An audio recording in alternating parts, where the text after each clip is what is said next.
아멘. 누가복음 24장입니다.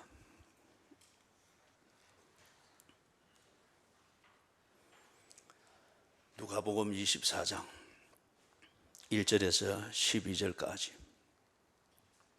안식 후 첫날 새벽에 첫 번째 계명을 따라 안식일에 쉬더라.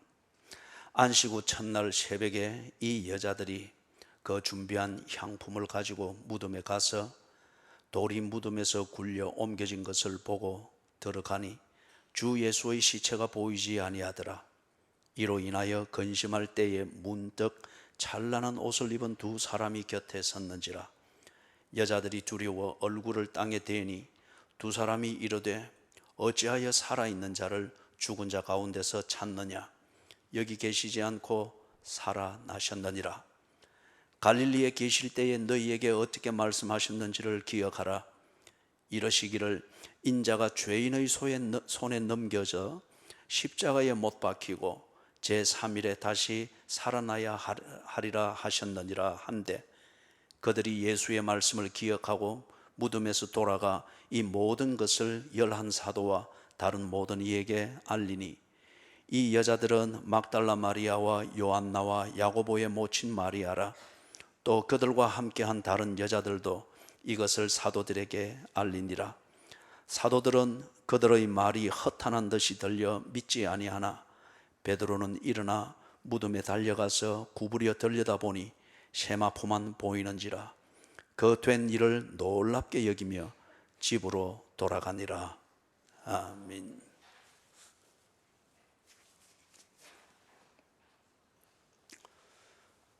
부활이 없다면 십자가는, 그리고 예수께서 십자가에서 죽으셨다고 하는 그것이 사실일지라도 그건 하나의 금욕적인 종교의 심벌에 지나지 아니할 것입니다. 그렇기 때문에 바울이 고린도전서 15장에서 부활을 고린도 교회 교인들에게 말하면서, 만약 우리에게 부활이 없던 그리스도께서 다시 살아나지 못했다고 하면은 우리처럼 이 세상에서 불쌍한 자가 없을 것이라고 했습니다. 아무것도 아닌 그걸 가지고서 그게 있는 것처럼 착각을 하면서 현실을 그냥 금욕적으로 사는 그런 것에 지나지 않게 될 것이다, 그 말이었습니다. 기독교의 입장에서 볼 때, 다시 말해서 다른 종교 철학이든지 과학의 그 관점에 서 있는 자들이 기독교를 볼 때, 그러면서 기독교가 기독교 되려고 하면 이 부활은 반드시 있어야 된다는 거예요. 논리적으로. 그래야만이 기독교의 교리가 성립이 되어지고, 그 다음에 그런 교리가 있어야 사람들이 희망을 가질만 하다는 겁니다. 그런 면에서 한 종교가 만들어지는 그러한 입장에서 볼 때에 기독교는 부활이라고 하는 이런 교리나 이론이 있어야 된다라고 그 면에서 그들이 인정합니다. 실제를 인정하는 것이 아니고 한 종교가 희망을 주는 종교가 되기 위해서는 그런 게 있어야 된다는 얘기예요. 그것처럼 기독교인의 입장에서도 부활은 정말 중요합니다. 핵심입니다. 그리고 기독교인의 입장에서 본인은 기독교인이 되고 그리스도인이 된 것은 부활을 믿기 때문입니다. 이론적으로 필요에 의해서 인정하는 것이 아니라 그 실제를 경험하여 확정하고 믿고 있습니다. 이게 그리스도인입니다. 그런데 문제는 이 부활을 다른 사람들에게 말하기가 참 쉽지 않다는 거예요. 교회에 들어있는 사람들도 이 부활을 믿는 것은 참 어렵습니다. 거듭나지 않고는, 우리 에베소서의 맥락 같으면은 성령이 사용하는 금이 아니고는 이 부활을 믿기가 정말 어렵습니다. 납득이 안 되기 때문에. 그 다음에 더더욱이 어려운 것은 이것을 다른 사람들에게 말하기가 참 어려운 주제입니다. 내가 설명하기도 어렵거니와 그 다음에 설명하면서도 이 사람이 납득이 안 되는 소리를 내가 하고 있다고 하는 이 피드백을 가지고 스스로 민망해지고 스스로 의기소침해지도록 만드는 우리 믿음의 내용입니다. 뭐 눈에 보이도록 손을 들을 필요는 없습니다. 그러나 마음의 손을 들어 보십시오. 마음의 손을. 부활을 믿습니까?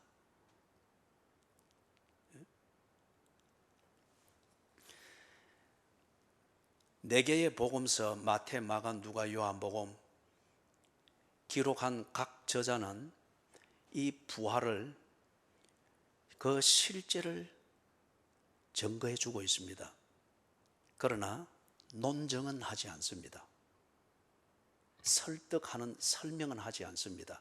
왜냐하면 부활이나 십자가의 죽으심, 이것은 설득으로서 동의를 끌어내야 되는 그런 어떤 문제가 아니거든요. 그런 토픽이 아니거든요. 그것은 실제이며 거기에 실제가 없는 것 같으면 기독교는 거짓입니다.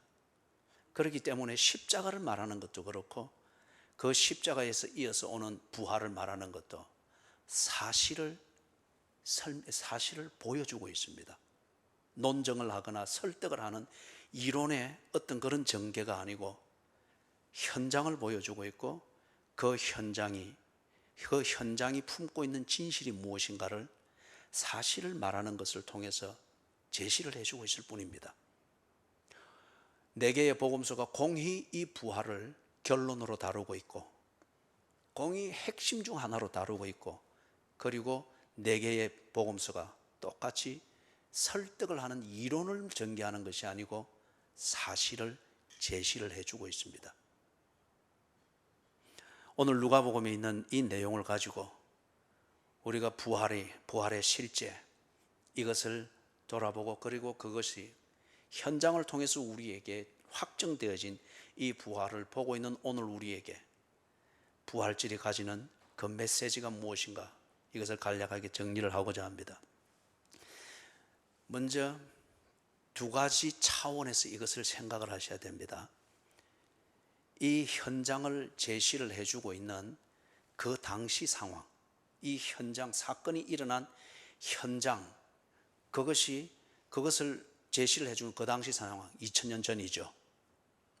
그 다음에 이것을 기록해서 2000년 동안 쭉 전성되어져 내려서 오늘 드디어 오늘 우리가 이 시간 보고 있는 오늘 우리의 상황, 이 두 가지의 차원이 2000년의 시간이 갭이 있고 문화의 차이가 있습니다.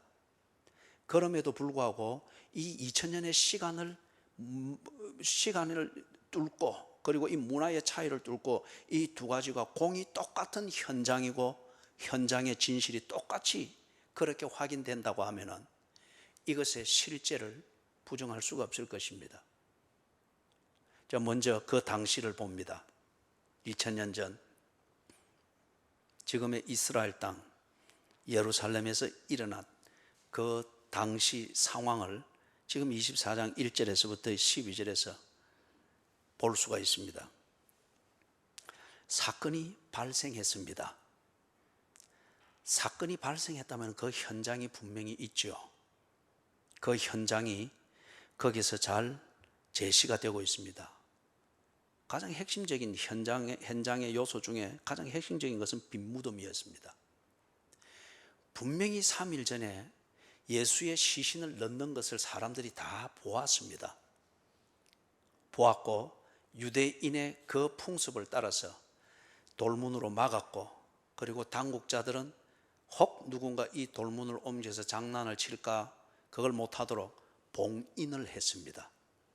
다 막아서 우리로 치는 것 같으면 테이프를 감든지 해서 거기에다가 도장을 딱딱 찍어서 찢었다가 다시 붙이면 대번에 표가 나도록 봉인을 했습니다. 이걸 사람들이 다 보았습니다. 그런데 3일 뒤에 새벽같이 여기서 나와 있는 이 여인들이 올라갔습니다. 예수님을 지극히 사랑하고 예수님이 죽었다는 이 사실을 아주 뼈저리게 새기고 있는 여인들이죠. 그러나 살았다고 하는 것에 대한 이건 감각은 없습니다. 그냥 존경하고 사랑하고 좋아하고 안타깝고, 그래서 시신이 묻히는 것을 보았고, 그 예수님에 대한 여인들 특유의 그 모성애이기도 하고 열정이기도 하고 절개이기도 하고, 그래서 예수님께 시신에 바르는 그 어떤 것을, 향유들을 준비해서 새벽같이 올라갔습니다. 이들이 그걸 딱 보니까 무덤이 열려 있습니다. 사람이 옮길 수 없는 그만한 돌로서 막아놨는데 이게 열려 있고, 그 다음에 무덤이 비어 있단 말이에요. 현장입니다. 그 다음에 이 현장을 이 여인들이 보았고, 그 무덤을 지키는 자들이 보았습니다. 마태복음입니까? 거기는 보면은 동산지기도 나오죠.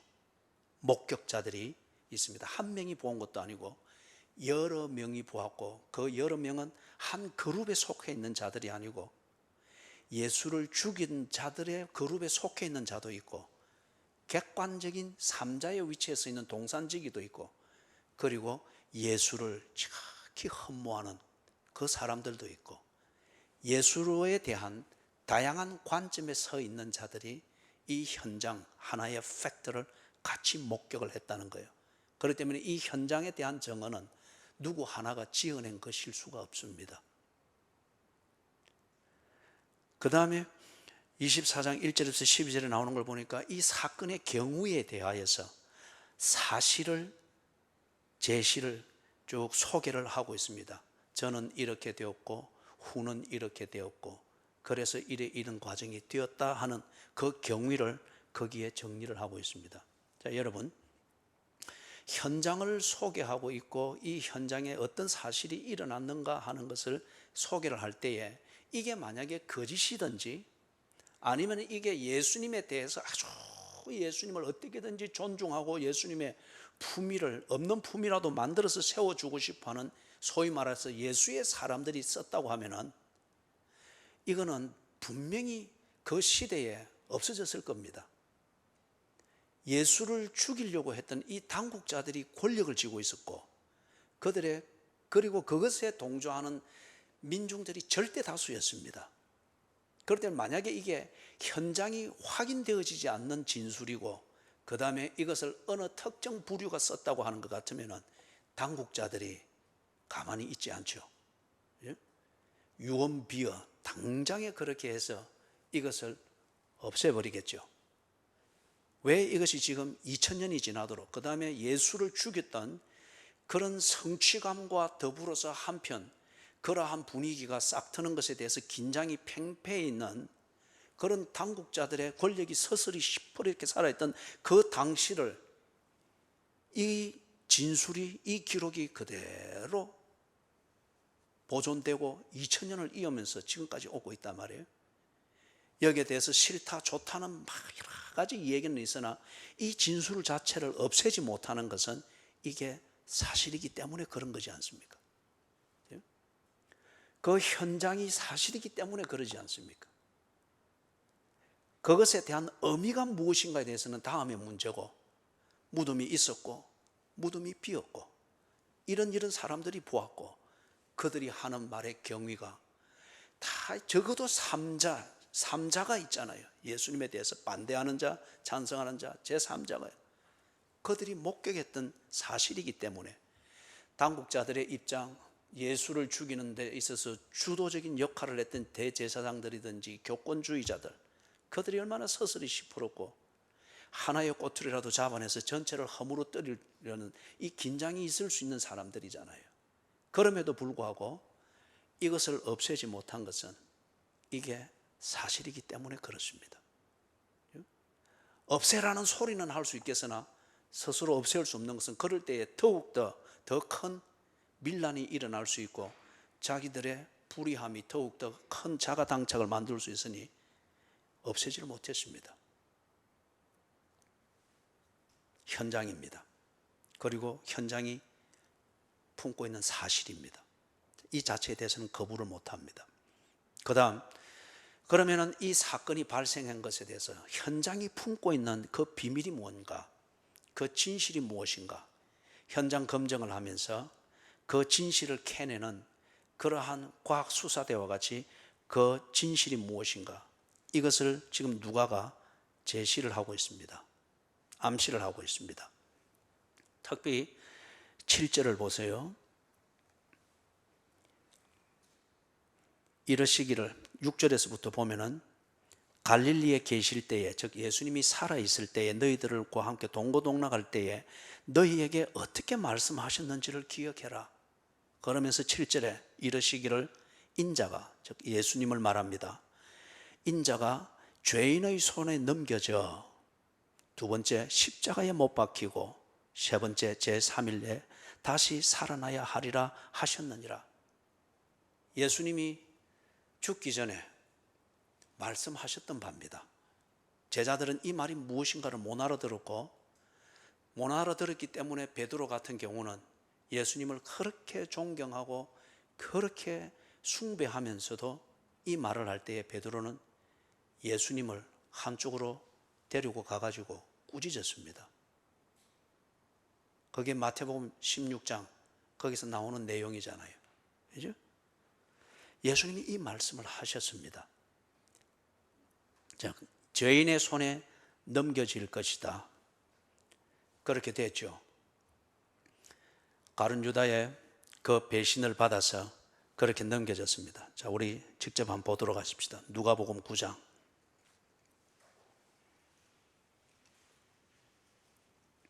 누가복음 9장 22절입니다.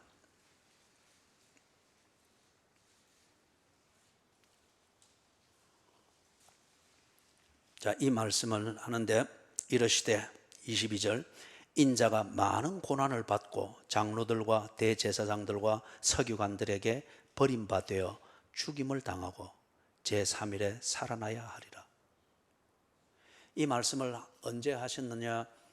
마태복음에서는 16장이고 지금 여기서는 9장입니다. 베드로가 주는 그리스도시요 살아계신 하나님의 아들입니다, 이 열정적 고백을 하고 난 뒤에 예수님이 당신이 누구이며 무엇을 하실 것인가에 대한 이 본질을 드러내 보여주었습니다.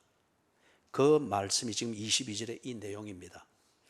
인자가, 다시 읽습니다. 인자가 많은 고난을 받고 장로들과 대제사장들과 서기관들에게 버림받아 죽임을 당하고 제3일에 살아나야 하리라. 그렇기 때문에 죄인의 손에 넘겨진다. 가룟 유다의 주도에 의해서 넘겨졌습니다. 성취되었습니다. 예수의 말씀대로 되었습니다. 그 다음에 십자가에 못 박힌다. 예수님이 하신 말씀대로 적어도 한 1년 뒤에 그대로 성취되었습니다. 십자가에 예수님이 죽은 것을 이들이 다 보았습니다. 그 다음에 세 번째, 제3일에 살아나야 되리라. 앞에서 한 말씀, 죄인의 손에 넘겨지고 십자가에 못 박혀야 하리라, 예수의 말씀이고 말씀하신 대로 되었습니다. 제3일에 살아나야 하리라, 똑같은 예수가 하신 말씀인데 그 예수가 하신 말씀이 앞에 두 개가 살아났고 그 연장성산에서 제3일에 살아나야 되리라, 예수의 말씀이면은 앞에 두 개가 성취되었으면은 그 다음 이어지는 그 말씀은 왜 성취될 수가 없는 걸까요? 똑같은 예수, 바로 그 예수가 하신 말씀, 그 말씀의 내용은 예수께서 하시는 일의 연속선입니다. 무언가를 완성하기 위해서 이 세 단계가 이루어져야 되는 것을 말씀하신 것입니다. 누가의 해석은 그것입니다. 그 현장이 품고 있는 진실은 무엇이냐? 예수가 말씀하신 대로 이루어진 것이다. 예수가 제3일에 살아나야 하리라 말씀하신 대로 성취되어진 그 현장이 지금 너희들이 보고 있는 현장이니라. 이게 그 해석입니다. 마태복음 28장 11절에서부터 15절에 보면은, 이것은 여러분들이 나중에 찾아서 반드시 읽어보십시오. 대조하면서 읽어보십시오.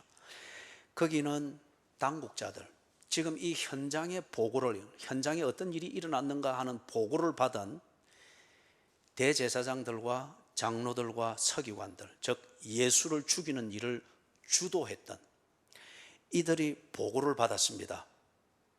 지금 무덤이 빈 것을 확인한 경비병들이 가서 소스라치게 놀라서 가서 보고를 한 거죠. 왜냐하면 로마의 법이 통치하던 그 당시의 풍습에서는 자기가 지키던 간수가, 죄수가 없어지면 지키던 간수가 대신 그 벌을 받아야 됩니다. 그래서 지금 달려갔습니다. 그리고 이것을 집행하는 그 대제사장들과 장로들과 서기관들, 이 당국자들에게 이것을 보고를 했습니다. 그러니까 보고를 받은 이 당국자들이 스캔들을 만듭니다. 그래서 공작을 합니다. 많은 돈을 그들에게 주면서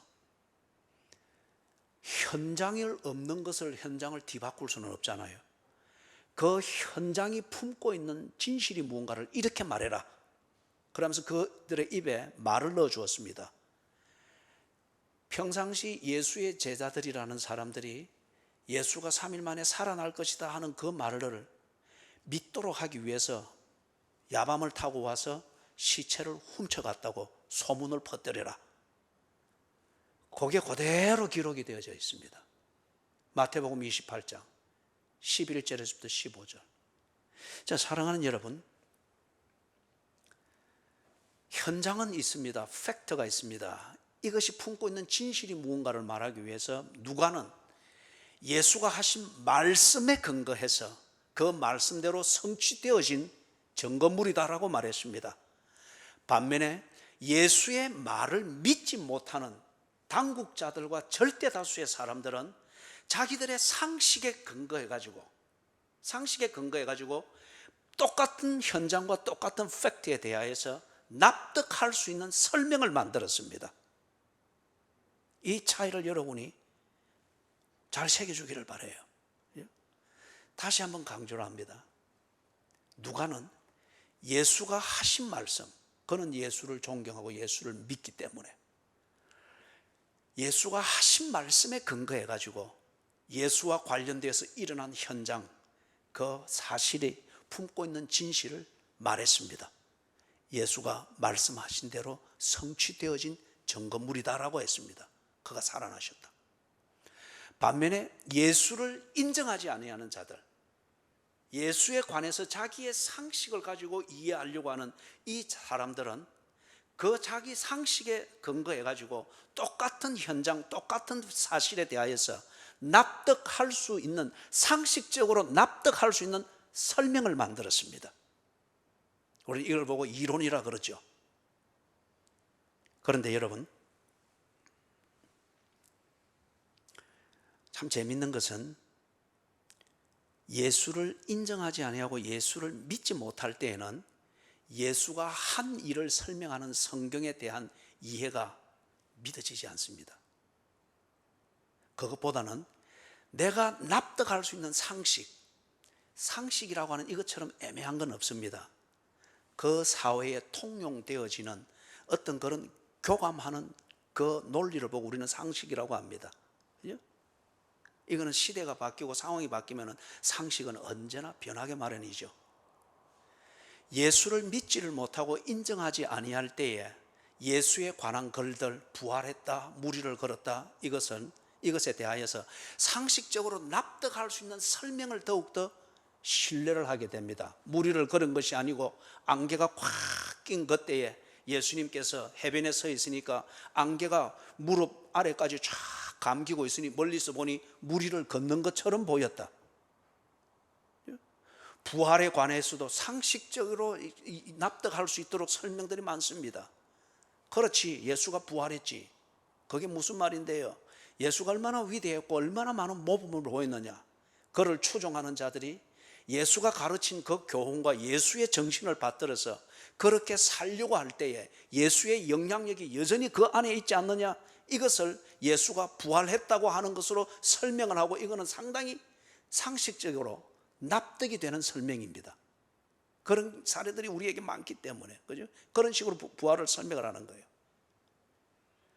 더욱더 격결로 나가지 않기 위하여서 예수님을 인정하고 믿고 예수님에 대하여 검증되어져서 그 믿음을 가지고 있는 누가는 예수가 하신 말씀 그대로 이루어진 그 사례들을 보면서 똑같은 예수가 그 연속선상에서 하신 말씀이 이루어졌다, 그리고 이 현장은 그것을 증명하는 증거물이다. 반면에 이것을 예수를 인정을 하지 아니할 때 예수의 말을 못 믿습니다. 예수의 말을 못 믿으니까 예수가 한 일이라고 말하는 현장에 대해서 납득할 수 있는 설명과 이론을 만들 뿐입니다. 그런데 절대 다수의 사람들은 예수를 인정하지 않거나 예수에 대해서 감각이 없기 때문에 납득할 수 있는 설명을 더욱더 신뢰합니다. 그렇기 때문에 이 현장이 품고 있는 진실, 예수가 말씀하신 대로 죽었듯이 말씀하신 대로 살아나셨다고 하는 이 진실을 믿는 게 그렇게 힘이 든 겁니다.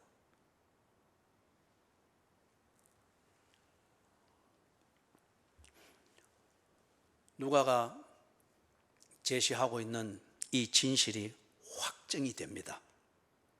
사실 그렇죠. 그 누가의 제시하는 그 진실이 정말일 것 같으면, 사실일 것 같으면, 진실일 것 같으면 그거는 분명히 어느 면으로든지 그것을 따져봐도 그것은 확정이 되어야 됩니다. 실체가 있어야 된다는 거죠. 부활하신 예수를 만납니다. 예수가 부활하지 아니했다고 하면은 예수를 좋아하는 사람이든지 반대하는 사람이든지 관심이 없는 사람이든지 살아난 예수를 결코 그들이 만날 수가 없을 겁니다. 여전히 이론의 싸움과 분위기의 싸움을 위해서 잡다한 설명들을 만들어내겠죠. 그런데 예수를 만났습니다. 부활한 예수를 보았습니다. 부활한 예수와 식사를 했습니다. 부활한 예수와 일상적인 대화를 했습니다. 그리고 바로 그 예수가 무덤에 들어가는 것을 보았던 그 예수가 무덤에 들어가기 전에 그들과 함께 3년을 동고동락했던 바로 그 예수와 동일한 존재라고 하는 것을 확인하는 기회들을 가졌습니다. 환영도 아니고 환상도 아니고 그냥 내가 주관적으로 만들어낸, 그리고 아주 깊게 실감하는 영향력도 아니고 죽기 전에 예수와 동일한 인물이며 동일한 존재이시며 동일한 실체이신 것을 그들이 예수를 만나면서 확인을 했습니다. 예수님이 식사를 할 때에 십자가에 죽기 전에 그들과 함께 식사하는 때들이 많았죠. 그때 식사하던 예수와 똑같았습니다. 대화를 할 때에 죽기 전에 하던 예수님의 그 억양과 단어와 똑같았습니다. 그 다음에 한 가지는 예수를 만나는데 예수님이 40일 동안 부활한 뒤에 40일 동안 계시면서 다양하게 만났고 다양한 지역에서 다양한 상황에서 만났고 다양한 주제를 다루었죠. 지역, 장소, 시간 전혀 구애받지 아니하셨습니다. 만약에 예수가 특이한 사람이 특이한 상황에서 보고 뭔가 교감할 수 있는 그런 귀신과 같은 존재일 것 같으면은, 그렇다고 하는 것 같으면 어느 특정한 지역에 국한되어야 할 것입니다. 어느 특정한 시간에 국한되어야 할 것입니다. 신데렐라 동화에 나오는 것처럼 동이 터오는 무렵이 되면은 신발을 잃고서라도 도망을 가야 되는 어떤 그러한 격이 되겠죠. 그러나 예수는, 부활하신 예수는 낮에도 밤에도 아침에도 저녁에도 여기에서도 저기에서도 식사하는 자리에서도 그리고 함께 고민하는 자리에서도 염려하고 있는 자리에서도 그분은 지역이나 상황이나 시간 어디에도 구애를 받지 않는 살아있는 존재였습니다. 십자가에 죽기 전에 그들이 교제하던 것과 똑같이 평범한 일상에서 부활하신 예수를 그들이 만났고, 죽기 전에 평범한 일상에서 예수와 함께 지내듯 그들이 그렇게 만나고 교제했습니다. 죽었다가 살아나셨느니라. 이걸 누가가 좀 더 구체적인 사례를 가지고서 확정하는 사건을 제시를 합니다. 엠마오로 가는 두 제자 이야기입니다. 24장 13절에서부터 35절에 나오는 그 얘기를 여러분들이 오늘 제가 하는 이 설교의 맥락을 잘 참고를 하여서 댁에 돌아가셔서 이 엠마오로 가는 두 제자의 얘기를 찬찬히 읽으면서 분석을 해 보십시오. 구조는 현장이 품고 있는 진실, 그리고 이 진실에 대해서 확증하는 것, 요 세 단계가 엠마오로 가는 두 제자에 대한 이 얘기에서 어떻게 전개되고 있는지를 여러분이 잘 개인적으로 스터디해 보십시오. 간단하게 정리를 해보면 지금 이 자리에서 이렇습니다. 엠마오로 가는 두 제자가, 엠마오는 예루살렘에서 동쪽으로 가는 그쪽에 있는 자그마한 마을입니다. 이 두 제자가 한편 많은 실망을 했습니다. 예수님을 참 사랑하고 좋아하고, 그리고 동고동락을, 지금도 살아계시면 그렇게 할 충분한 동기부여와 의리는 있는데, 그런데 예수님이 죽었단 말이에요. 이게 두 사람에게는 참 아쉽고 실망이 되게 되고, 그래서 낙향합니다. 자기 고향으로 돌아갑니다. 그렇지만 이 두 제자가 현장은 인정합니다. 이걸 듣고 가거든요.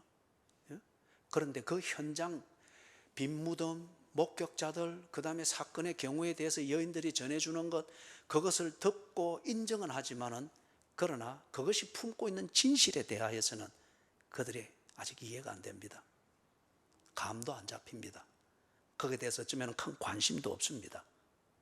그러면서 현장의 소식에 대한 놀라움과 한편 아쉬움을 가지고서 낙향을 이렇게 하고 있습니다.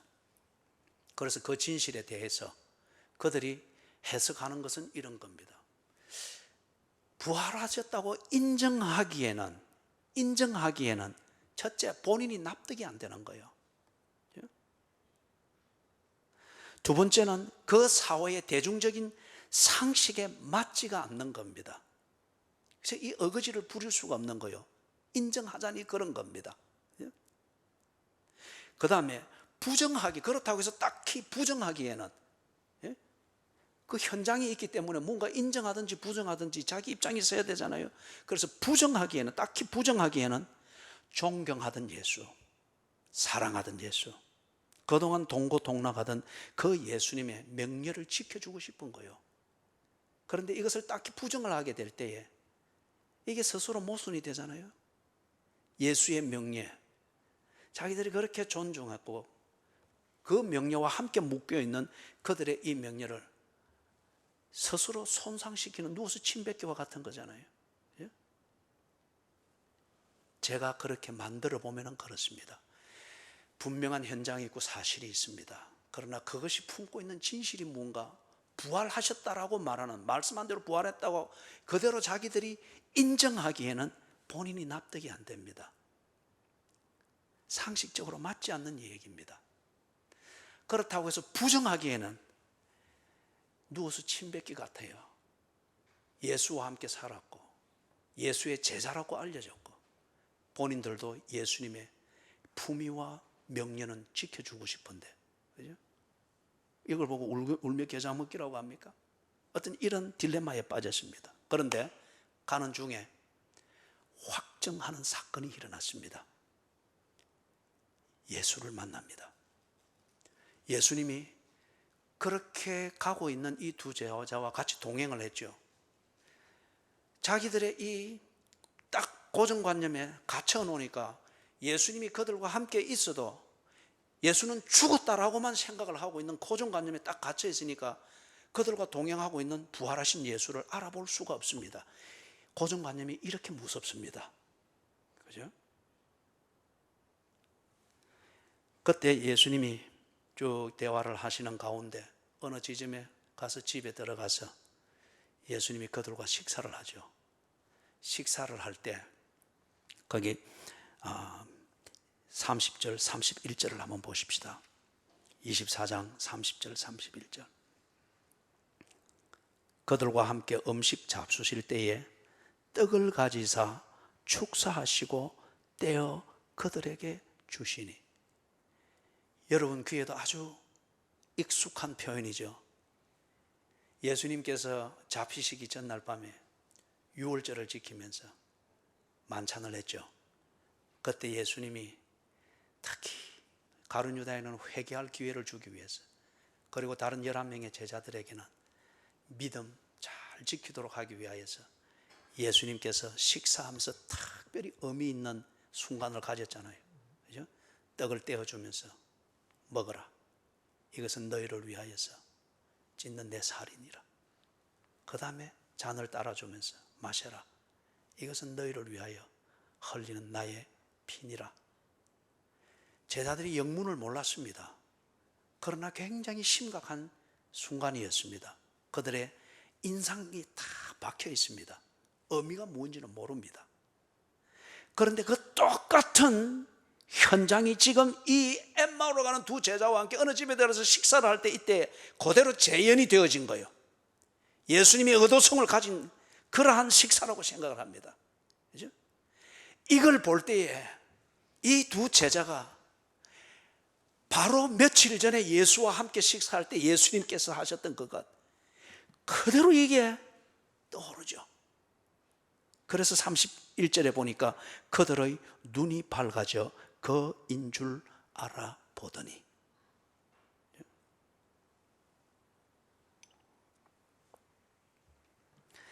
예수를 만났습니다.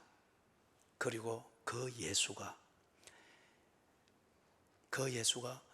바로 이 엠마오로 가는 두 제자가 그렇게 사랑하고 존중하고 지금 죽었다는 이 사실만을 알고서 그렇게 아쉬워하고 낙심해하는 바로 그 동일한 예수라고 하는 것을 알아볼 수 있도록 예수께서 그들을 만나 주셨습니다.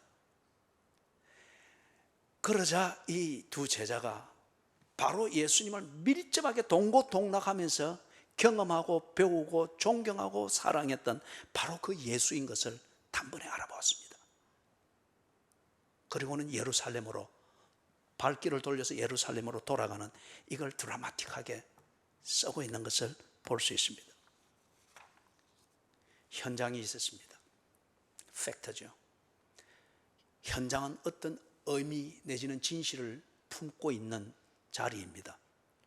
그 진실에 대해서 누가는 말하기를 예수께서 말씀하신 대로 3일 만에 살아나셨다. 그것을 증명하는 증거라고 합니다. 그리고 이것을 확정하는 그 사건들이 40일 동안 일어났습니다.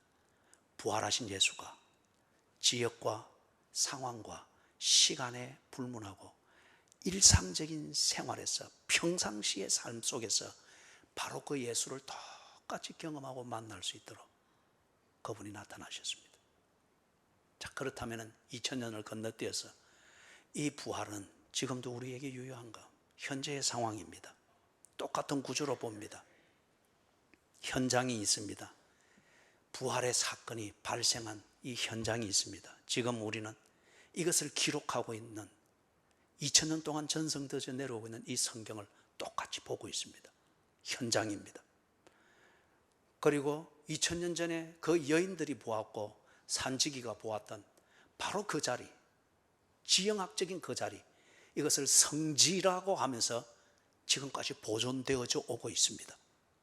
현장이 보존되어져 오고 있습니다. 성지로서. 그리고 교회의 전통이 있습니다.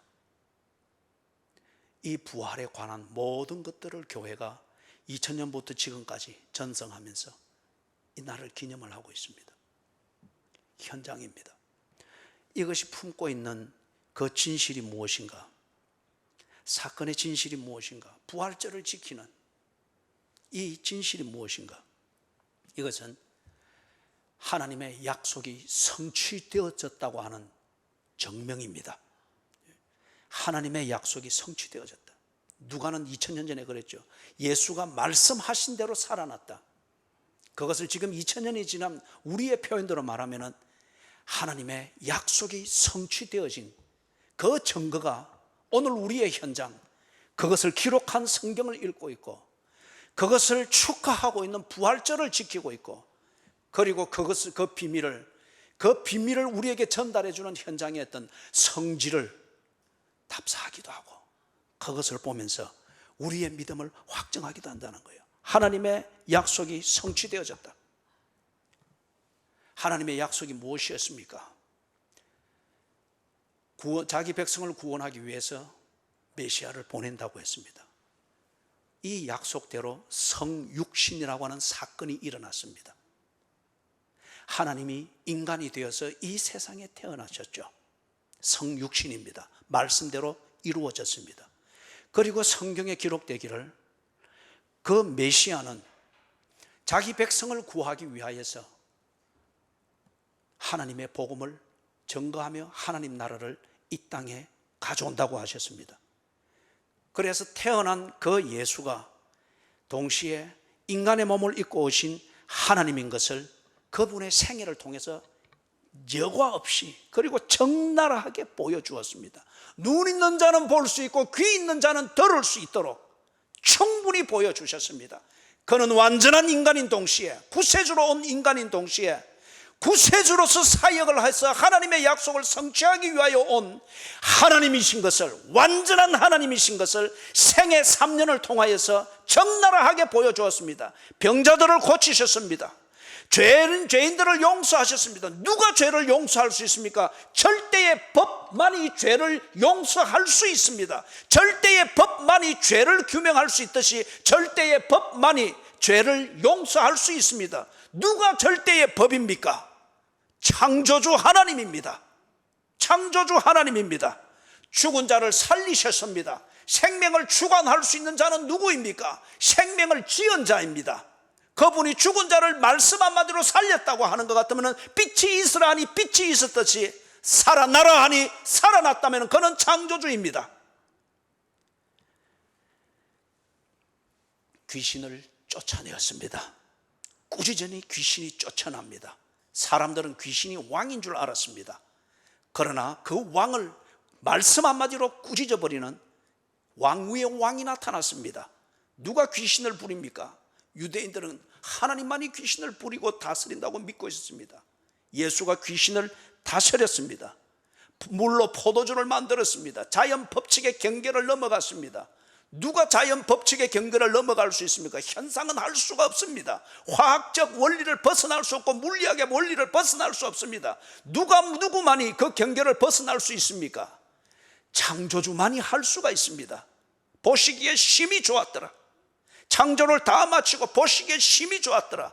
보시기에 심히 좋은 대로 관리하고 다스릴 수 있는 창조주만이 이 종에서 저 종으로 넘어갈 수 있는 이것을 마음대로 다스릴 수가 있죠.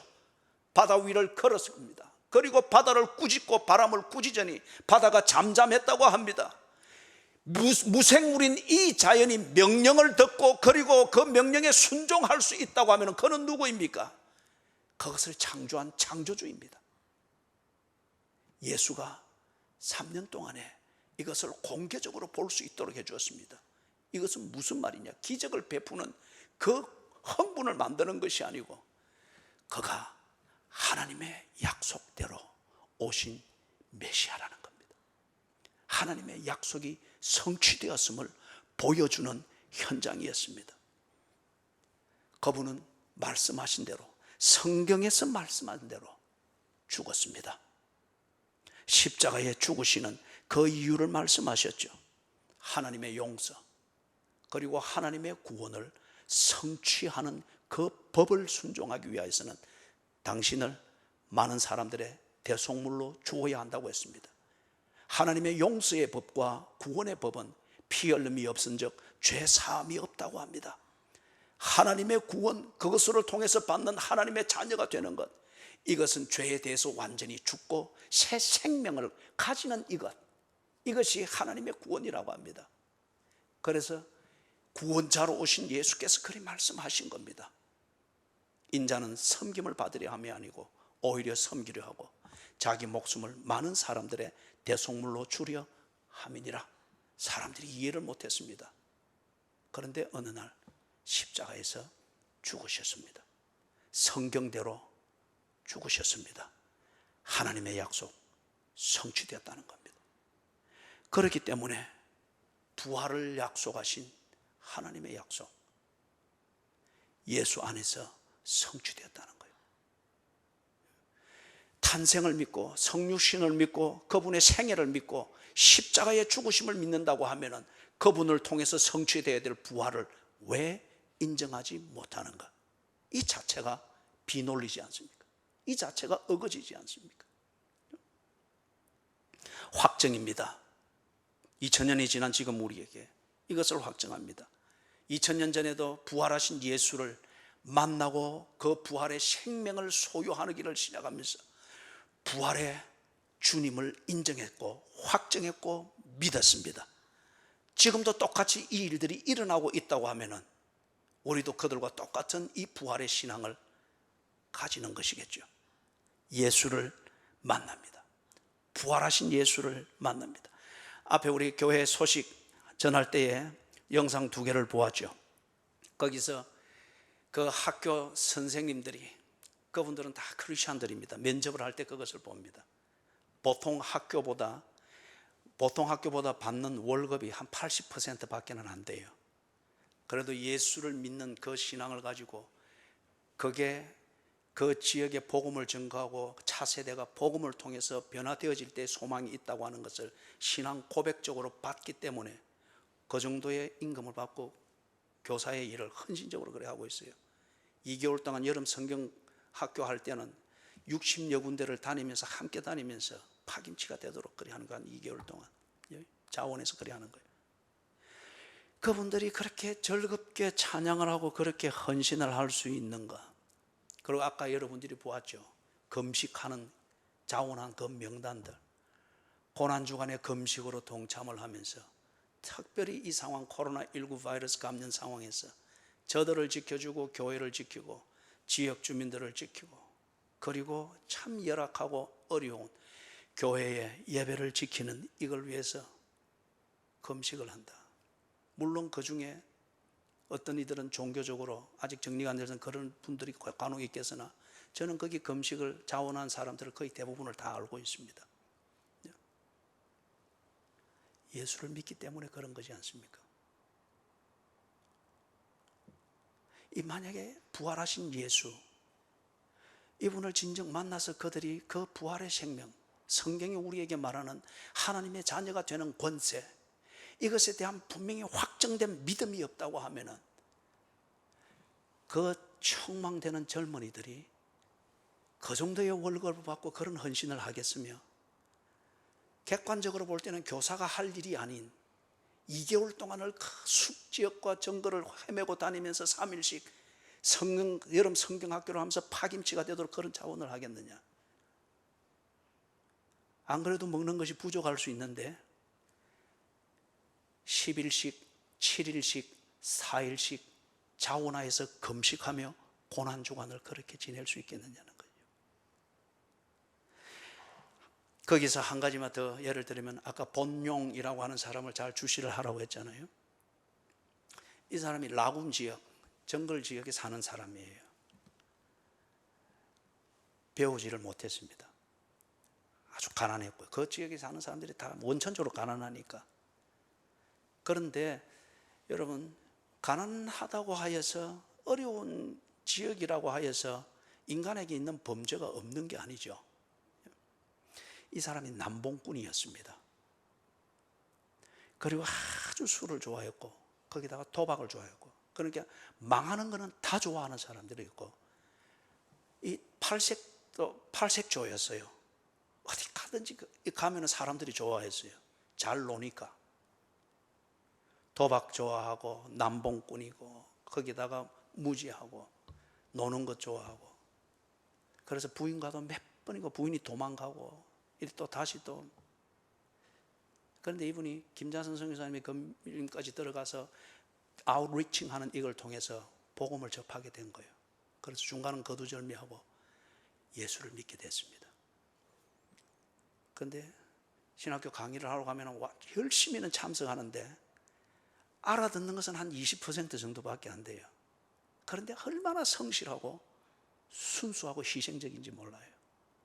지금도 가면은 13년째 계속 수업 듣는 학생입니다.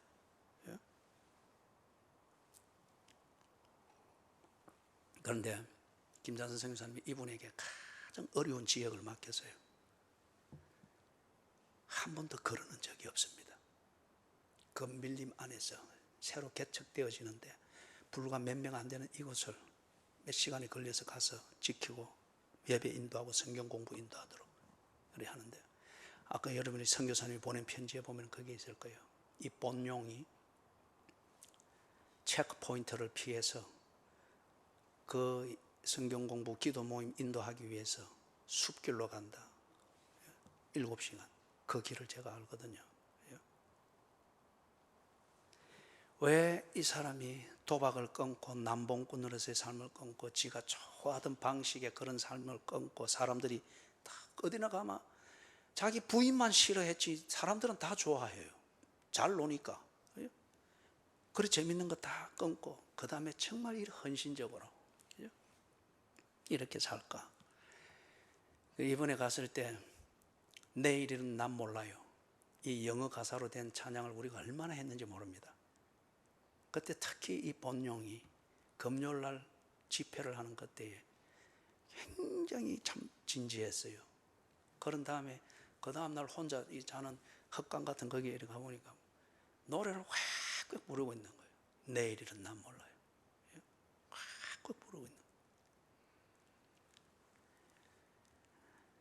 사랑하는 여러분, 저는 이 본령이 예수를 만났다고 믿습니다. 누구도 본령을 이렇게 변화시켜 놓을 수가 없습니다.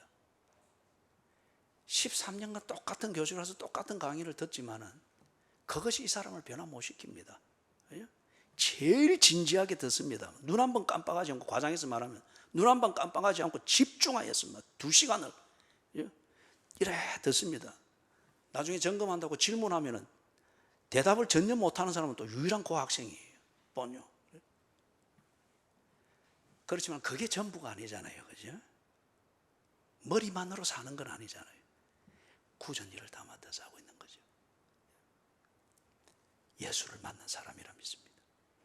예수를 만났기 때문에, 부활한 예수를 만났기 때문에 지 논리로는 설명하고 지 논리로 지를 납득시킬 수 있는 이론은 없으나 만났잖아요. 엠마오로 가던 두 제자가 만나서 예수가 하는 걸 보면서 그냥 그대로 변화되듯이 본론이 그렇게 된 거예요. 그래서 부활의 생명을 가진 자처럼 이렇게 사는 거예요. 말씀을 정리합니다. 그렇다면 이 현장을 보고, 그리고 이 현장이 품고 있는 진실을 성경에 근거해서, 이것은 성경을 통해서 우리에게 주신 하나님의 약속이 성취되어진 현장이 바로 부활절이라는 현장이고, 이 부활절을 지키는 교회 전통의 현장이고, 그리고 이것에 근거하여서 우리가 부활절을 기념하는 정성을 다하여서 옷을 이리 입고 이런 모양새로 주님 앞에 예배드리는 이 현장이 바로 부활하신 예수 그리스도의 믿음이 살아있는 것을 보여주는 증거라는 거예요. 사랑하는 여러분, 부활절을 기념하는, 이 부활을 기념하는 현장을 보십시오. 이 현장을 부정할 수 없잖아요. 그리고 이 부활을 증거하는 소리를 들어보십시오. 부활절 칸타타가 있겠고, 찬양이 있겠고, 우리의 예배에서 부활을 노래하는 노래가 있겠고, 이 설교가 있겠고, 그리고 온 세계에서 부활을 말하는 그 증거들이 있습니다. 그 소리의 내용들이 무엇입니까? 예수는 부활하셨다. 이 말은 구원을 위한 모든 일을 완수하셨다는 겁니다. 그리고 그 소리의 내용 중에 또 하나는 그는 부활의 첫 열매가 되셨다. 무엇을 의미하는 거예요?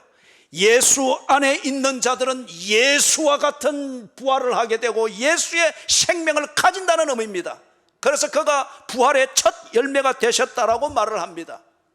이 현장이 품고 있는 진실을 그렇게 말을 하고 있는 거예요. 사랑하는 여러분, 그렇다고 하면은 예수의 말씀을 믿으십시오. 예수의 말씀을 믿으십시오. 크리스마스를 믿지 말고 크리스마스를 말하는 예수의 말씀을 믿으십시오. 병 고치는 기적을 바라지 말고 병 고치는 기적을 포함하고 있는 예수의 말씀을 믿으십시오. 예수의 말씀에 영접하는 자, 곧 그 이름을 믿는 자들에게는 하나님의 자녀가 되는 권세를 주셨다고 합니다. 수고하고 무거운 짐진 자들아 다 내게로 오라, 내가 너희를 쉬게 하리라.